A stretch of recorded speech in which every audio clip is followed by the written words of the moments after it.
Bonjour à tous, je vais exposer un petit peu comment on choisit l'onduleur par rapport à la puissance du champ et comment on va construire ce qu'on appelle des strings ou des chaînes. Donc ça c'est ce qu'on appelle le dimensionnement entre un onduleur centralisé et un champ photovoltaïque. Donc là, j'ai pris un exemple. On a ici 18 panneaux, 18 modules de 375 watts, ce qui fait on a une puissance totale 6,75 kW crête. Et j'ai choisi un onduleur Sony Boy 6, c'est-à-dire qui fait 6 kg VA. Le but de cette vidéo, c'est de voir quels sont les critères pour choisir un onduleur par rapport à un champ photovoltaïque ou bien inversement, et comment on fait pour construire un petit peu les chaînes. Donc j'ai besoin de la notice de l'onduleur pour savoir le nombre d'entrées et le nombre de MPPT. Donc ça c'est la notice de l'onduleur, le Sony Boy 6. Ce que je remarque ici, on a en fait des MC4 ici, donc c'est normalement double pour avoir le plus et le moins.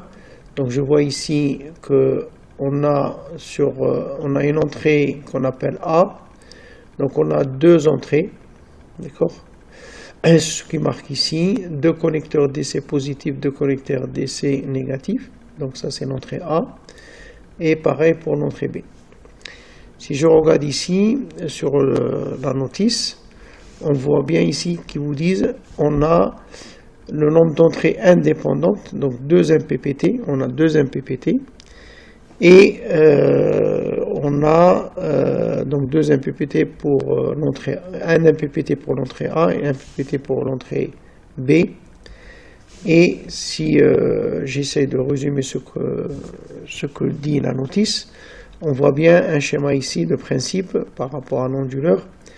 Vous avez un onduleur, il est construit de la conversion entre le continu et l'alternative, mais avant ça, on a normalement les MPPT. Ce sont que des hacheurs pour adapter un petit peu, c'est pour extraire la puissance max.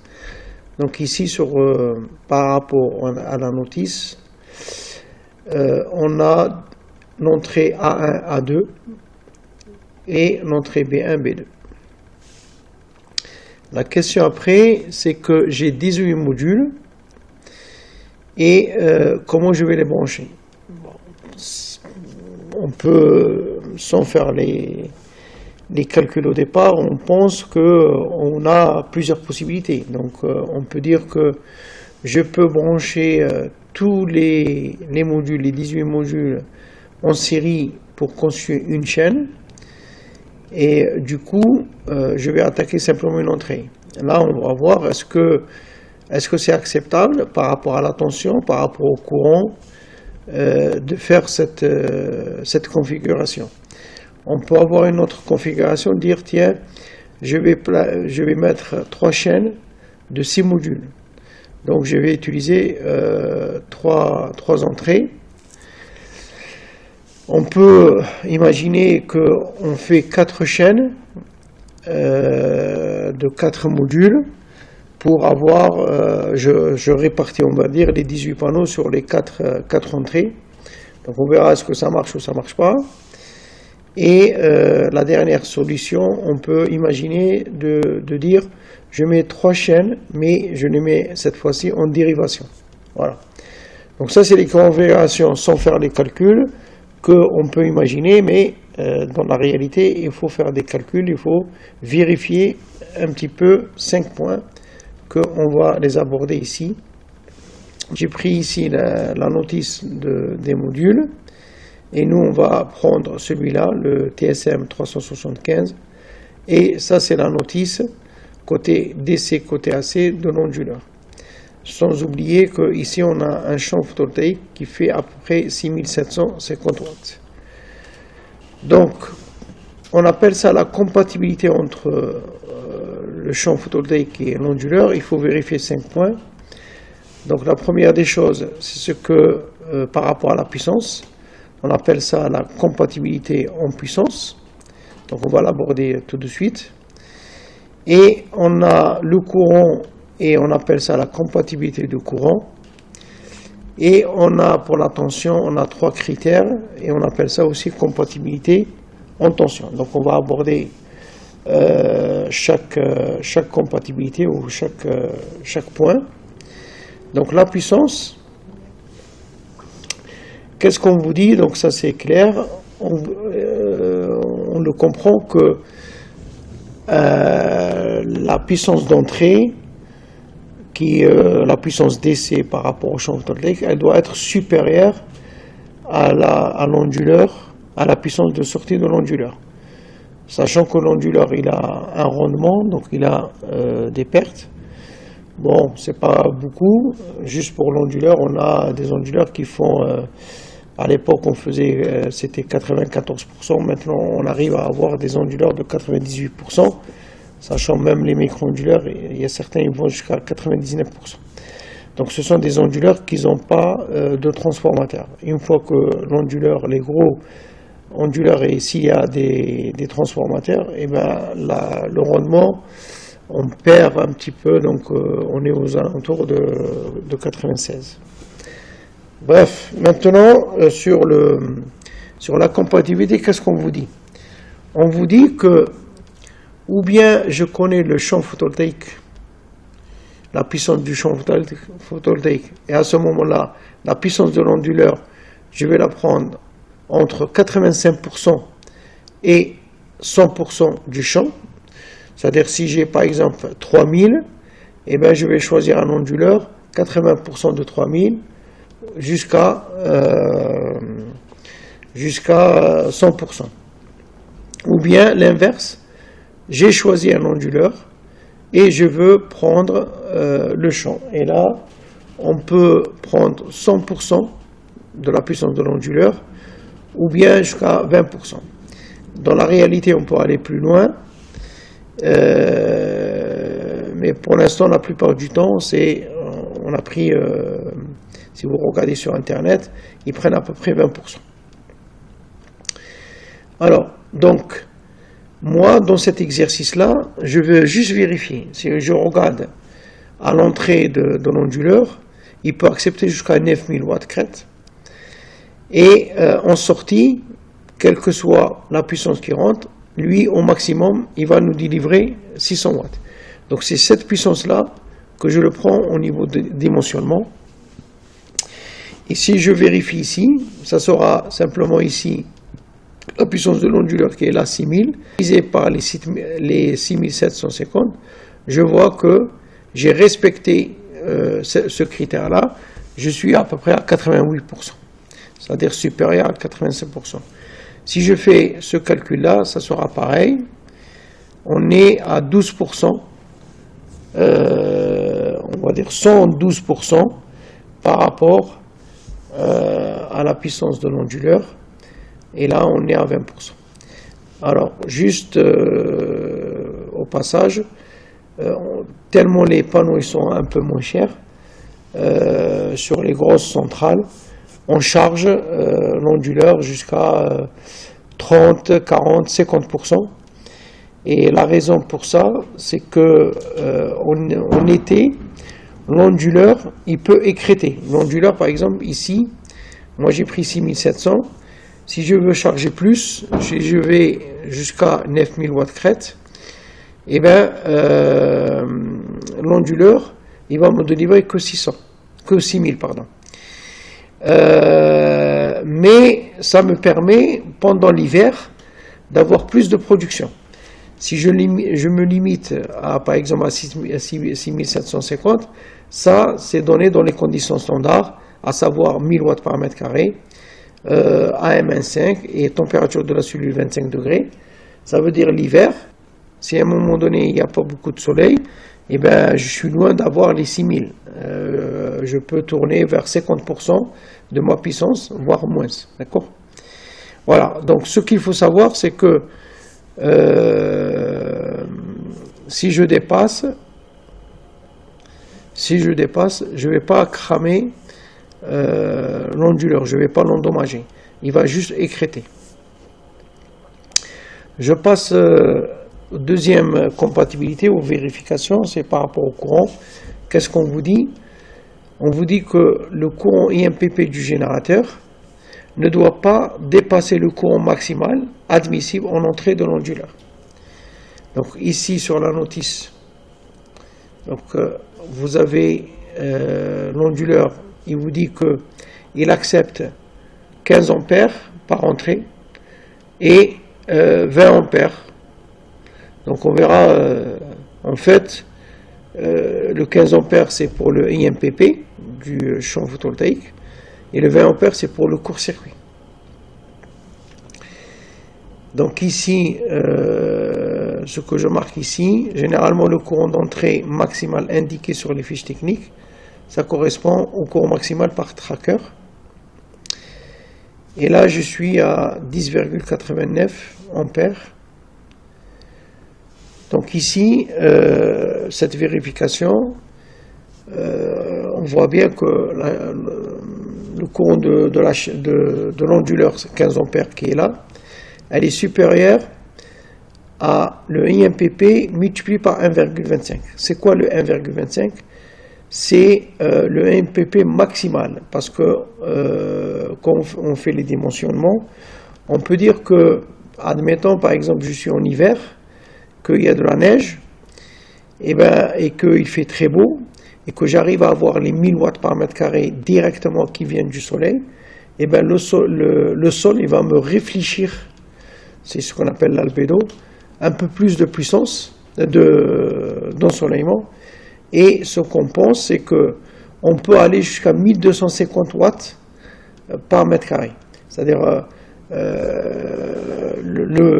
un moment donné, un champ photovoltaïque qui peut recevoir directement du soleil quand le ciel est dégagé, 1000 watts, mais je peux avoir de rayonnement réfléchi et de l'albédo. Donc là, qu'est-ce qu'on dit? Donc, puisque au maximum c'est 15 ampères et que le IMPP max, on est à 13,6 ampères, donc je ne peux pas les mettre en parallèle. Donc, impossible de mettre en parallèle. Pour le courant de court-circuit, on a un courant de court-circuit de 11,4, et là, pareil, je le multiplie par 1,25, et je me retrouve avec 14,3. Je suis toujours inférieur à 20 ampères. Et donc là, cette vérification indique que l'onduleur que j'ai choisi par rapport à mon champ photovoltaïque, si je ne mets pas des chaînes en parallèle, eh bien ça peut passer. Ce qu'il faut savoir par rapport au courant, en fait, si le courant d'entrée, le courant IMPP max, il est inférieur au courant de l'onduleur, il n'y a aucun problème, donc on va dire que c'est adapté, on est sur un fonctionnement normal. Par contre, si le courant délivré par le champ photovoltaïque est supérieur au courant maximal de l'onduleur, eh bien, on ne va pas abîmer, on ne va pas endommager l'onduleur, sauf, qu'est-ce qui se passe? Eh bien, l'onduleur, il va se caler, le point de fonctionnement, il va changer, et ce point de fonctionnement qui est là, ce n'est pas le point de fonctionnement maximal. Donc, on va réduire, on va dire, la puissance. Voilà. Donc on ne travaille pas avec la puissance max. Et ça, c'est dommage. Donc c'est ce que j'ai marqué ici, puissance maximale, elle n'est pas exploitée. Donc lors du dimensionnement des onduleurs, il faudra tenir compte de ce courant maximal admissible par l'onduleur côté DC, au risque de provoquer une perte de rendement. Voilà. Maintenant, pour la compatibilité de tension, donc on a 3 critères à vérifier. On commence par la tension circuit ouvert. Donc on vous dit, la tension du circuit ouvert du générateur, calculée à moins 20 degrés, elle doit être inférieure à la tension admissible en entrée de l'onduleur. Donc ce qu'on a dit, c'est que si la tension du champ peut dépasser la tension maximale admissible de l'onduleur, il y a risque d'endommager l'onduleur. Donc pour calculer la tension IOC à moins 20 degrés, donc j'ai besoin de savoir le coefficient de température. Donc c'est que la tension, elle dépend de la température, de la cellule, de la température. Donc, si les 41,6 volts ici sont donnés dans les conditions standards, c'est-à-dire température de la cellule 25 degrés, et si la température elle monte, elle augmente, et bien la tension elle va chuter. À l'inverse, si la température elle baisse, moins de 25 degrés, la tension elle monte. Et ça, c'est donné dans les coefficients ici. Par exemple, pour ce module-là, on a 0,25%. En fait, par exemple, si j'ai 25 degrés température de la cellule et que je vais avoir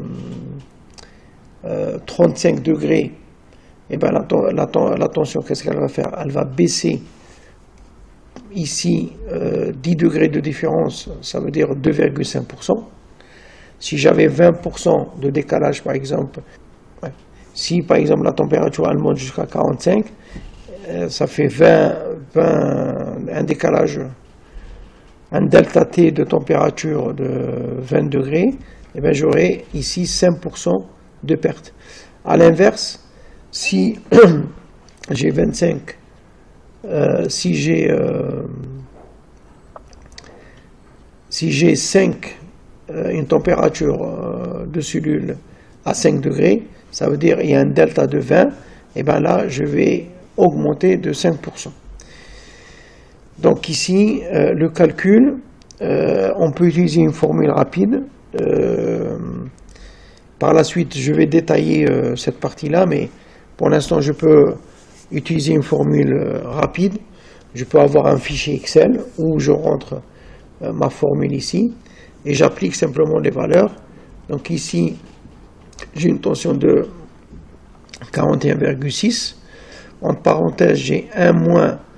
Donc le delta T, c'est moins 20, ce qui est marqué là, moins 20, moins 25, multiplié par le coefficient qui est là, et je vais trouver 46,28. Donc vous voyez bien que le coefficient, moi j'ai laissé ici positif, et j'ai mis le moins ici. On sait que s'il fait moins 20 degrés, la tension d'un panneau à vide, elle va être à 46,28.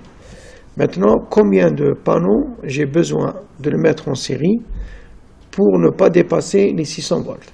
Donc le calcul, il est rapide. Donc c'est la tension maximale qui est là, divisée par la tension VOC ou du panneau. Et si je fais le calcul, 600 divisé par 46,28, je vais trouver 12,96. Ça veut dire en conclusion, je ne peux pas mettre plus de 12 modules en chaîne. Sinon, je vais endommager mon onduleur. Pareil maintenant pour